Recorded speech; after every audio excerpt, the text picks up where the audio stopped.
चीज नरेगा जिस पर मजदूर निर्भर है, मनरेगा की स्थिति को आपने कितना कम बजट दिया है, आप इसको देख लीजिए। दूसरा चीज जो हेल्थ सेक्टर है, ग्रामीण स्तर पर जैसे कैंसर है, ब्रेन ट्यूमर है, हार्ट है, जो संक्रमण बीमारी है, जो ओबीसी, अत्यंत पिछड़ा, दलित वर्ग आर्थिक रूप से वो नहीं कर पा सकता है, तो क्या आपने ऐसी कोई योजना बजट में कि जो ऐसा, आयुष्मान तो कहीं है फेल्योर है, तो क्या आप कोई ऐसी योजना जिसमें कैंसर, हार्ट, ब्रेन ट्यूमर, इसका इलाज फ्री और दवाई जो लगातार वृद्धि हो रही है, और ग्रामीण स्तर पर किसी भी अस्पताल का जहां डॉक्टर नहीं है, 76 अध्यक्ष महोदय पार्लियामेंट में 76% लगभग डॉक्टर नहीं है, लगभग टेक्नीशियन और लैब नहीं है, सरकारी अस्पताल कहीं भी दवाई नहीं देता है, गुणवत्ता नहीं है। अभी आप बिहार के पूर्णिया से सांसद पप्पू यादव को सुन रहे थे। नमस्कार, मेरा नाम विश्वजीत कुमार और आप देख रहे हैं walk for India news. Bihar के पूर्णिया से लोकसभा सांसद पप्पू यादव को सुन रहे थे, जो निर्दलीय पूर्णिया से चुनाव जीत के लोकसभा पहुंचे हैं। ये कांग्रेस के नेता भी हैं, लेकिन अभी ये निर्दलीय सांसद के रूप में संसद भवन पहुंचे हुए हैं पूर्णिया से। तो वहीं 26 जुलाई को बजट सत्र पर चर्चा के दौरान पूर्णिया और सीमांचल और कोसी की विभिन्न समस्याओं को संसद के पटल पे रखे पप्पू यादव। तो वहीं बजट सत्र पर 26 जुलाई को चर्चा के दौरान मोदी सरकार पर भी विभिन्न सवाल खड़े किए। तो वहीं आंकड़ों के साथ सदन में मोदी सरकार को घेरते हुए बजट सत्र पर नजर आए 26 जुलाई को पप्पू यादव। आइए सुनते हैं क्या बोले पप्पू यादव। श्री राजेश रंजन जी। अध्यक्ष जी, सभापति महोदय, बहुत बहुत धन्यवाद। मैं पहले कुछ वर्ल्ड इनक्वालिटी डेटाबेस का ताज़ा रिसर्च के मुताबिक भारत में असमानता अपने 100 साल शिखर से ऊपर पहुंच चुका है। भारत रिजर्व बैंक के गवर्नर रघुराजन कहते हैं कि भौतिक पूंजी पर जोर देने के साथ साथ मानवीय पूंजी के निर्माण पर ध्यान देने की ज़रूरत थी, जिसको नहीं दिया गया। आर्टिफिशियल इंटेलिजेंस की दुनिया का सामना करने के लिए तैयार हो सके, प्रथम फाउंडेशन की प्रकाशित रिपोर्ट 14 से 18 साल की उम्र वाली चौथाई बच्चे साधारण से लिखे हुए वाक भी नहीं पढ़ पाते हैं आज के इस हिंदुस्तान में। कोविड-19 की जगह के बाद स्वास्थ्य और एजुकेशन पर सबसे ज़्यादा यदि किसी को झटका लगा तो वो बच्चों को लगा। दूसरी सबसे बड़ी बात यह है कि जो रिपोर्ट आई हुई है उसमें बहुत क्लियर है, यूपीए 2 से पीछे रह गए। क्या जीडीपी के हिस्से के रूप में लगभग 6% का घाटा, और उसके बाद मेक इन इंडिया में विफल होने के कारण राज्य के नेतृत्व वाले विकास मॉडल के बजाय सार्वजनिक निजी भागीदारी पीपी मॉडल पर जो निर्भर हुआ, नतीजा हुआ कि आज की स्थिति में लगभग शेयरों को भी आप देखिए, आरंभिक सार्वजनिक पेशकश 21,000 करोड़ रुपया थी, उनका जब आप निजी क्षेत्र में बिक्री या मोनेटाइजेशन शामिल करने के अनुमानित आंकड़ा देखिएगा तो 6 लाख करोड़ रुपया था। भारत के कारोबार 20% ही औपचारिक रोजगार जुड़ा हुआ है। अंतर्राष्ट्रीय श्रम संगठन के ताजा आंकड़ों के मुताबिक लगभग 2000 में जहां देश में बेरोजगार में पढ़े लिखे नौजवानों की तादाद 54.2% थी, वो 2022 में बढ़कर 65.7% हो गई।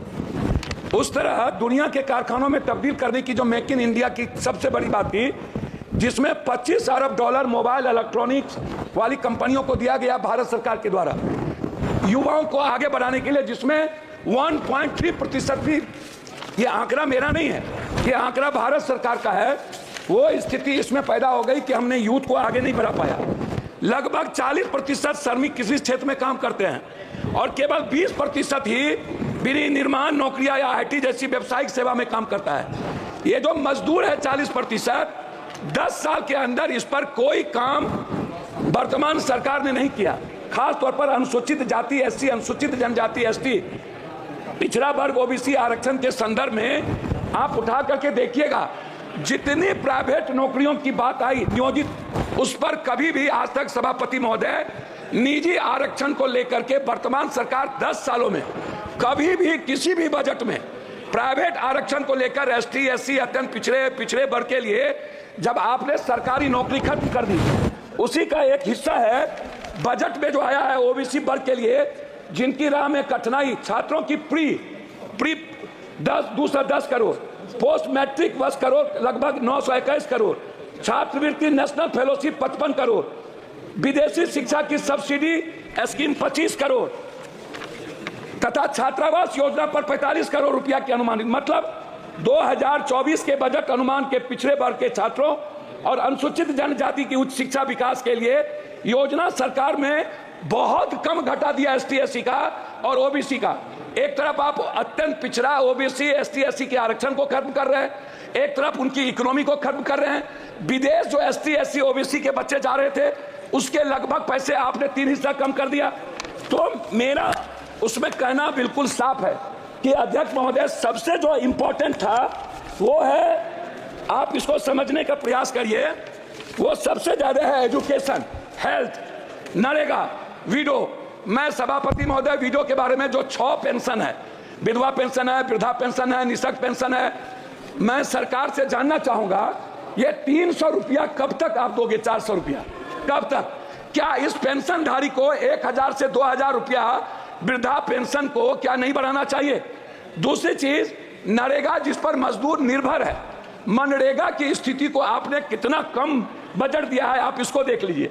दूसरा चीज जो हेल्थ सेक्टर है, ग्रामीण स्तर पर जैसे कैंसर है, ब्रेन ट्यूमर है, हार्ट है, जो संक्रमण बीमारी है, जो ओबीसी अत्यंत पिछड़ा दलित वर्ग आर्थिक रूप से वो नहीं कर पा सकता है, तो क्या आपने ऐसी कोई योजना बजट में कि जो ऐसा आयुष्मान तो कहीं है फेल्योर है, तो क्या आप कोई ऐसी योजना जिसमें कैंसर, हार्ट, ब्रेन ट्यूमर, इसका इलाज फ्री और दवाई जो लगातार वृद्धि हो रही है, और ग्रामीण स्तर पर किसी भी अस्पताल का जहां डॉक्टर नहीं है, 76 अध्यक्ष महोदय 76% लगभग डॉक्टर नहीं है, लगभग टेक्नीशियन और लैब नहीं है, सरकारी अस्पताल कहीं भी दवाई नहीं देता है, गुणवत्ता नहीं है, मेडिकल सिस्टम नहीं है, आप इस पर नहीं कुछ बोले। मेरा सिर्फ आपसे अंत में कहना यह है कि आपने जाति जनगणना, मेरा कहना है कि अध्यक्ष महोदय कि जाति जनगणना के लेकर के आपकी क्या राय है, इस पर आप कभी चर्चा नहीं करते हैं। दूसरी चीज, आरक्षण को लेकर के ओबीसी अत्यंत पिछड़ा जो जेएनयू है, जो बड़े बड़े कॉलेजेस हैं, समाप्त कीजिए, समाप्त कीजिए। मैं बात कर रहा हूं अध्यक्ष महोदय, मैं अपनी बात सिर्फ करना चाहूंगा। अब मैं बात करूंगा कोसी, सीमांचल, पूर्णिया की। मेरा रिक्वेस्ट आपसे यह है कि पूर्णिया में आईआईटी और आईआईएम का हब, सीमांचल पूर्णिया में केंद्रीय विश्वविद्यालय, अखिल भारतीय आयुर्वेदिक संस्थान सहरसा में, आप समाप्ति कर रहा हूं अपनी बात करके, कोर्ट स्टेशन और पूर्णिया जंक्शन में वाशिंग पीठ, लगभग कोसी नदी पर हाई डैम, पूर्णिया बिहार को उप राजधानी, दूसरा उच्च न्यायालय बेंच की अभिलाष कर रहा हूं, मक्का और मखान। मैं आपसे आग्रह करूंगा सभापति प्लीज कंक्लूड, प्लीज। मैं बजट के लिए, मैं सभापति महोदय, बजट में फूड प्रोसेसिंग और डेयरी मिल्क, मक्का मखान के लिए मैं इस बजट में चाहूंगा कि बिहार को विशेष पैकेज के रूप में जितने बंद करे फैक्ट्री हैं, क्योंकि मजदूर बाहर जाते हैं 2.25 करोड़, इनके लिए कोई इंश्योरेंस नहीं है, किसी मजदूर का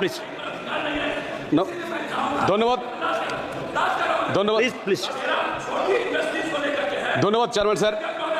आज पहले कारगिल जय दिवस है। आज हमारा देश का प्रधानमंत्री जी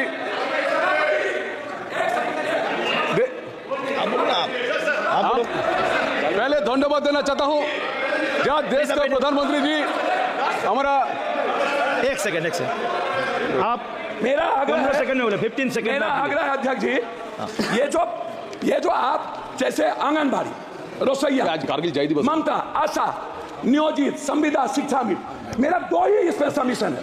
लगातार जैसे अग्निवीर के बारे में ये सवाल उठ रहा है, नियोजित संविदा शिक्षा मित्र जो उत्तर प्रदेश में है, इसके खिलाफ ये असमानता है टीचर के प्रति, ये असमानता है एजुकेशन और सम्मानजनक प्रति। Okay, thank you sir.